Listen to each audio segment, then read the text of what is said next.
requisitioned. When we were put into them, we could see from penciled observations and sketches here and there on the wooden walls, in the lavatories, and so on, that they had been built by our fellow countrymen. But the tremendous thing about this new camp was that the hutments had never been occupied by Russians, and so they were free of bedbugs. Our own fellows now adapted them for camp purposes, making storerooms for potatoes and so on, big kitchens and other requirements. But the lack of bedbugs was about the only bit of luck we had in that camp. For example, the commandant was a brute of the worst type, and he seemed to take a particular pleasure in persecuting the sick prisoners and the older men who were no longer strong enough to do any outside work. Because I had only one leg, I counted as an invalid, and I was allotted to the tailoring workshop, where I made hundreds of pairs of gloves. I never saw any money for my work, and then one day I was told to report to the nachalnik, or overseer. As you never knew whether you were coming back from such summonses, I put on my padded jacket, etc., so as to be prepared for the punishment cell. How right I was! The nachalnik bellowed at me, declaring that I was lazy and just wasted my time. I replied calmly that my foreman obviously didn't think so, and the nachalnik must be wrongly informed. Would he please call the foreman? This request was ignored, and the nachalnik went on to ask me what hours I did, although he knew perfectly well that at doctor's orders I did only 4 hours a day. He then said that I was perfectly well enough to do an 8-hour day. After all, tailoring wasn't really work at all. I refused, and he then ordered me 5 days in the cells. It was the usual sort of place, but executed in ferro-concrete this time. As I had only one leg, they gave me a stool to sit on. The other prisoners had to sit on the concrete floor. At nights we were given benches to sleep on. In the next cell there were 7 men. The nachalnik never allowed the cells to become empty. At night it was very cold, for, although there were heating arrangements, there was never enough fuel. The first morning the guard arrived with a piece of paper and a pencil and ordered me to write down what I was in the punishment cell for.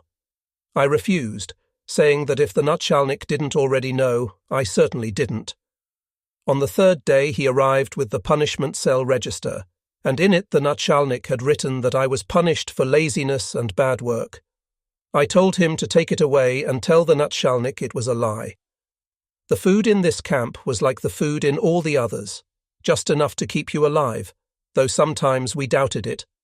Fortunately, we hadn't to find out, for now we began to receive parcels from home. Quite apart from what was in them, it is difficult to describe just what those parcels meant to us.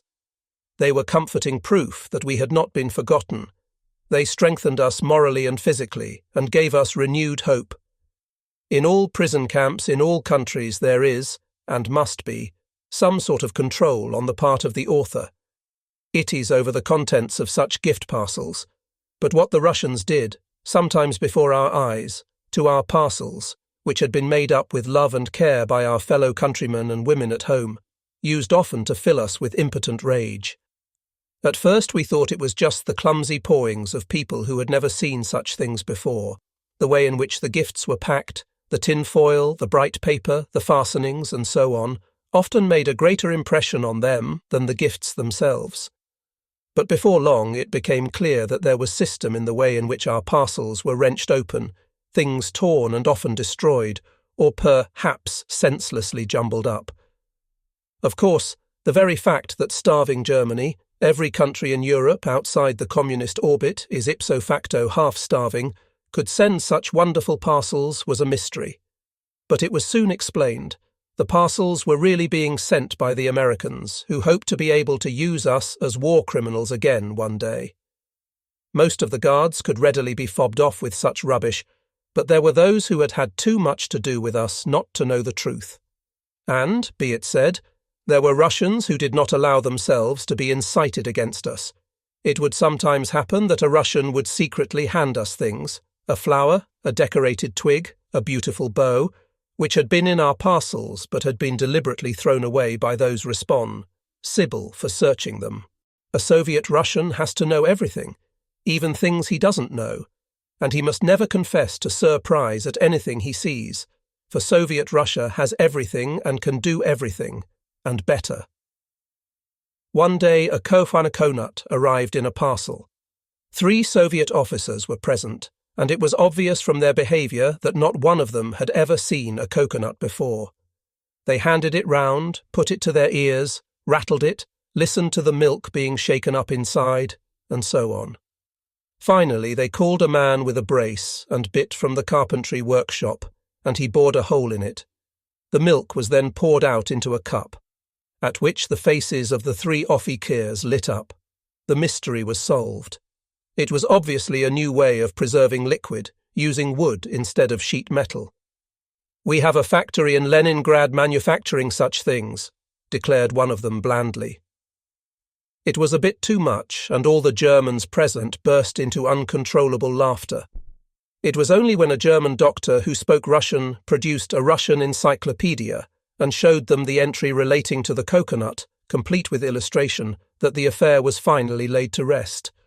One theory had been that it was an ingenious way of smuggling schnapps into the prisoners. The war and the consequent willy-nilly touch with the Western world undoubtedly did a great deal to broaden the horizon of the Russians, but many things which we take for granted are far from being accepted by them. For example, the question of going abroad, in fact not merely going abroad, but even writing to people abroad. By this time, life in Germany was beginning to grow normal. People were going abroad for business and pleasure, and writing to friends in foreign countries, particularly to Britain and America, in the hope of finding long-lost relatives and so on. But for a Russian, it is an axiom that anyone who goes abroad must do so at someone's instructions and on someone's behalf. In all probability, he's a spy. These specifically Russian views on foreign travel and foreign contacts were, of course, held by the people who censored our letters, and when there was any mention of foreign contacts in them, the recipient was hauled before the GPU and called upon to explain on whose behalf this or that person had been abroad and what he had been doing there. It was all very disconcerting. My stay in this particular camp ended as suddenly as it had begun. One day I was told to get my things together, and 2 hours later I went off.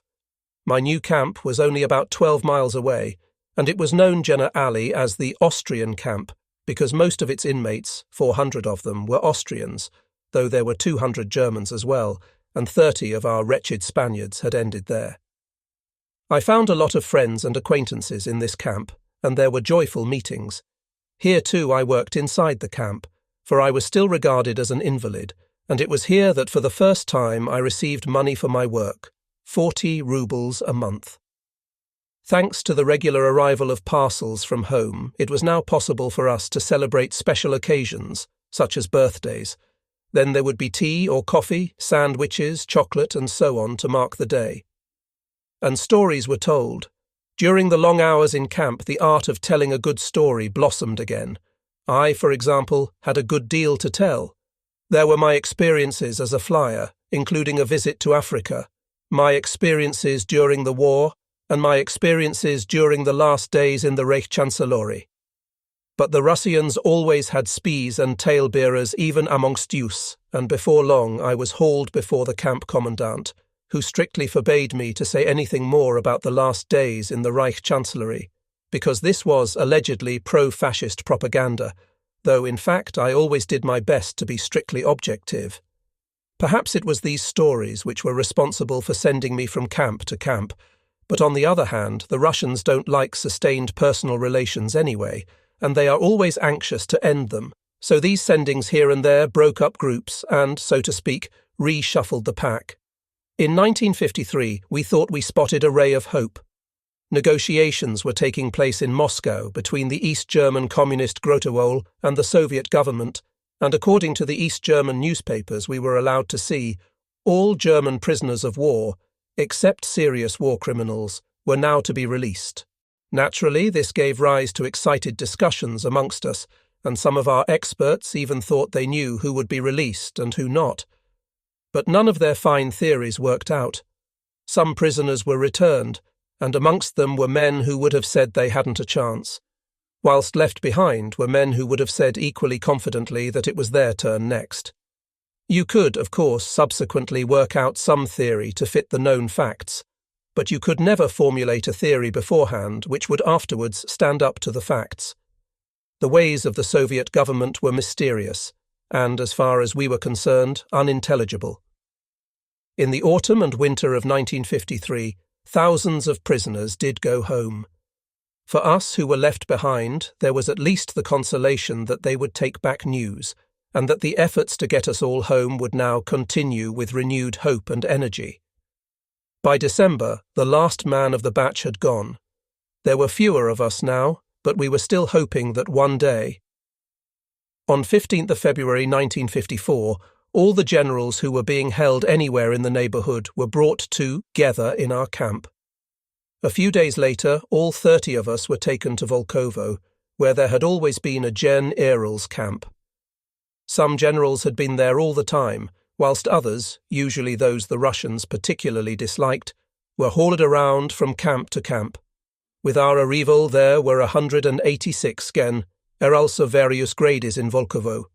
After a while 10 Hungarian generals were added to the bag, and a little later 40 Japanese generals. By this time the camp was over full, and all the work was done by the inmates. I used to peel potatoes and prepare vegetables. A special feature of this camp was its park and its flower beds. The seeds came from Germany, and some of our generals were really expert gardeners. The odd thing was that the Russians were very proud of our lovely display, and were always showing it to visitors as though in some way it was their doing. We also bred rabbits, and this greatly improved the food. All the work at this camp, with the exception of harvest time, was done in the camp itself. In our spare time we had Russian and satellite newspapers, and there was wireless. It was centrally controlled. So we never heard anything. The Russians didn't want us to hear, but during the long years of impress, meant we had learned to read between the lines. The Russian camp commandant, a colonel, kept himself well in the background, and on the whole life at Volkovo was quite pleasant. In the spring of 1954, our hopes rose again, probably merely because hopes just do rise in the spring. There was no sound reason for them. Summer came, and then autumn, and finally winter closed in. And we were still there.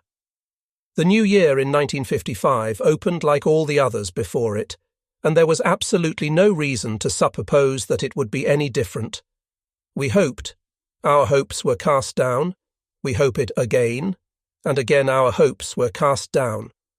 It was the old physically and mentally exhausting round once more until really we only pretended to believe that there was still hope.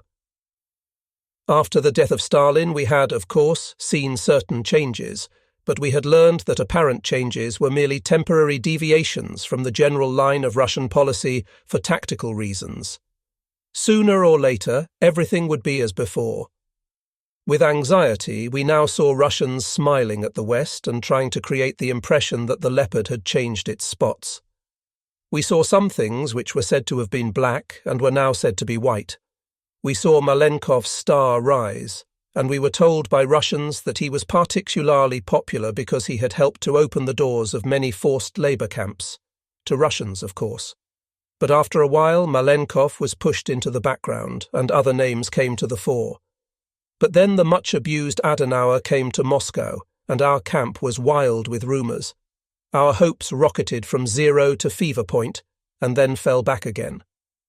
This latter was when Bulganin publicly declared that we were the scum of the earth, and that our crimes had robbed us of all human semblance. We cautiously but closely followed the course of Adenauer's hard-fought negotiations, and we could sense that even the Russians respected the determination and integrity of that old man. But long years of bitter experience had taught us not to count too certainly on any advantage coming out of it for us. Then 3 Russian generals turned up in our camp and informed our camp leader, General Minert, that they proposed to organize a so-called Heimkehrer meeting, i.e., a meeting of those who were to go home. At the instructions of the Soviet government, and following on the negotiations with Adenauer, they had come to inform us that we were now all free citizens, and this information must of course be conveyed in a suitably impressive fashion. They wanted the formation of a presidium consisting of themselves and 3 German generals to organize the meeting. General Meinert replied that he thought it very unlikely that any German generals could be persuaded to have anything to do with such a meeting, because they deeply resented being slandered as common criminals, when in reality they had only done their duty as soldiers. This embarrassed the Russians, and they made evasive replies, saying that, of course, we knew that we had been kept back for political reasons only, and so on. But now Russia and Germany had decided to pursue a policy of friendship and to exchange ambassadors, so that there was no longer any reason to keep us.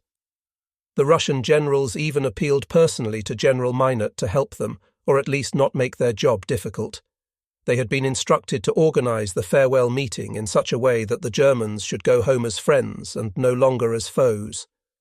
Meinert promised to speak to his colleagues and then get into touch with the Russians again.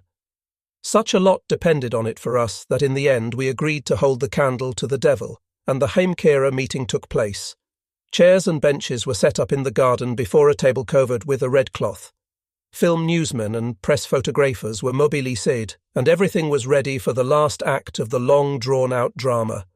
The meeting was opened, and one of the Russian generals made a long speech in which he described recent developments, and then concluded by telling us that we were now all free men. Then various details were announced. We were to be divided into groups of 32, and all of us were to be out of the camp within a week. But before that we would all be provided with new clothes, underwear, socks, shirts, suits, overcoats, hats. We subsequently reckoned that this must have cost the Russians about 3,000 rubles per man, or a total expenditure of 500,000 German marks. The route was to be from Ivanovo to Moscow, where special sleeping cars would be attached to the normal Moscow, Berlin Express for us. When the Russians had finished, General Meinert said a few words as our camp leader, and as soon as he sat down, the meeting broke up, leaving the Russians still sitting at their red-clothed table. They seemed very astonished and told General Meinert that they hadn't said goodbye to us properly, and that they wanted to give us a farewell banquet. General Meinert agreed to raise the matter with his colleagues, and finally we agreed that the farewell banquet should be held provided that we Germans invited the Russians, and not they us. The Russians were so relieved that the banquet was to take place at all that they agreed, stipulating only that they should provide the food and the service. Then lorries rolled into the camp with everything necessary for the huge banquet: crockery, cutlery, food, cooks and waiters. We subsequently learned that the Russians had just closed down the Hotel Moscow in Ivanovo and brought everything along, including the staff. The banquet took place in 2 parts, in the Restaurant and in the Recreation Room, or Hall of Culture. The 3 Russian generals were in the restaurant with some of our men, and the rest of us were in the Recreation Room on our own. There was wine, including champagne, and beer and vodka. Then there was a soup, schnitzel, pudding, pastries and coffee. An excellent meal, but somehow the right spirit to enjoy it wasn't there. The leading Russian general came in to us after he had delivered a speech in the restaurant and exhorted us to forget the past now and be happy. I must say we didn't find it as easy as all that. The whole affair lasted about 2 hours, and then the Russian generals went off and everything was packed, up again, and returned to Ivanovo. That same afternoon, 14 comrades were delivered into the camp from Vladimir prison, where they had been held for 10 years and 6 months. For 9 years they had not been able to get into touch with their families in Germany. Some of them had been kept in solitary confinement, and they all looked very ill. They had obviously had far more to put up with than any of us had. The meeting with them was moving and sobering. If any spirit had been generated by the banquet, this grim aftermath effectively doused it. We received our new clothes as promised, and I left with the 3rd batch for Ivanovo. From there we travelled to Moscow, where the Russians had another surprise for us, a sightseeing tour. We drove round the town and saw the sights, including the Kremlin, and were taken out to the vast Lomonosov University, which greatly impressed us. By 14 wireless hours we were back again at the station to catch the regular Moscow-Berlin Express, Our meals in the restaurant car were provided, and all we had to pay for was the drinks. In Brest-Litovsk we halted for a few hours, whilst the change from broad to narrow gauge was made, and then we went on to Frank, Fort on Oder. We were on German territory again at last, though it was occupied. There were ordinary Germans to be seen, but they were kept well away from us. Here we changed trains and went on past Berlin to Luckenwalde, where nurses brought hot coffee into the train for us. There were civilians here too, but no chance of getting into conversation with them. Then we went on to Erfurt, where nurses again brought us hot coffee. Wherever we stopped, it quickly became known that German prisoners of war were returning home on the train, and people would come running up and stand there looking at us silently and, it seemed to me, sadly. It isn't easy to return home after 10 years. You are overjoyed, but everything is so new that things spring at you like a clumsy dog, almost bowling you over. However, when the Russian officers who accompanied us handed us over to the representatives of the federal government at Herleshausen over the border, and our names were read out and ticked off one by one, a tremendous burden fell from our hearts. We really and truly were free at last. We were in our own country again after long and painful absence. German soil was under our feet. Our fell, low-country men, whom we could still see as yet only as through a mist, were real. It was no dream from which we could wake up into the bitter reality which lay behind us. There were GPU men still there, but they had no power over us here in our country. They could no longer haul us back to prison and drag us from camp to camp. They belonged on the other side of the frontier. This side was our land. But the first few minutes in our homeland, which had been the focus of all our longings for so many bitter years, left us little time to think. People called out, names were shouted, flashbulbs went off, camera shutters clicked and film cameras hummed. I heard my name shouted too, and I shouted back and waved, without knowing who I was waving to. Nurses were there to look after the sick and the halt, and I was led to a small tent outside the railway station where we were to have a snack. I badly wanted my first glass of good German beer, but I didn't get it. I was immediately surrounded by reporters. More photographs were taken, and the German news cameras were turning busily. Coaches were waiting for us, and we piled into them and were driven off to Friedland, the big reception centre. The memory of that journey is like a film that keeps breaking off. The impressions were too overwhelming. Every village and hamlet we passed through gave us a tremendous reception. There were tears in our eyes, and we were so moved by our welcome and by the many presents showered on us that we could hardly speak for emotion. Again and again hands were stretched out to us, and we shook them warmly. We saw faces so clearly marked by deep sympathy that we felt the urge to say something, but our tongues cleaved to the roofs of our mouths. And then there were new scenes and new faces. We saw children carrying lighted candles to welcome us. Whole villages were decorated with lighted lampions in our honour, and everywhere we heard the church bells ringing out in thanksgiving. And at last we came to Friedland, the scene of much gladness and much sore row in German history. I shall never forget those tremendous scenes as we were welcomed, and I shall never forget the sad eyes of those who had come and waited once again in vain. After an evening meal in Friedland, there was an official gathering. Vice-Chancellor Blücher welcomed us home in the name of the federal government, and one of our own representatives replied to him on behalf of us all. But there was one man there in particular I wanted to see and thank, and that was Bishop Heckel, the leader of the evangelical relief work, a man better known to us prisoners of war than anyone else. I introduced myself and shook hands with him warmly, thanking him sincerely for myself and all my comrades, telling him how tremendously important his work and that of his colleagues had been for us. It was not too much to say that it had saved the lives of thousands and given us all new hope and courage. The bishop was obviously deeply affected by what I said to him, and he held my hand for a good moment. But I was soon surrounded by reporters again, and many of them asked me questions about Hitler. I deliberately said very little. It wasn't the time, and I am convinced that I acted rightly. In the first excitement at Friedland, a good many things were said which were made up into sensations, but they were not really very helpful. After a good night's sleep, the reporters and the photographers and the cameramen were buzzing around us again before we had even shaved. But we got through the day somehow, and that evening I took the night train, for the first time as an ordinary civilian, with my own ticket in my pocket, and at 10 o'clock in the morning I saw Munich, my old beloved Munich, again. But was it the old Munich? I was astonished at the number of cars on the streets, and at the many buildings I had never seen before. Much was new and strange to me, and yet behind it all I could feel that it was the same old Munich after all, the great city I had known for 40 years and not seen for 10. How many times in those years had I longed desperately to be back in its streets? And greatest joy of all, here was my family, here were my children. I was not only back in my own country again, I was home at last.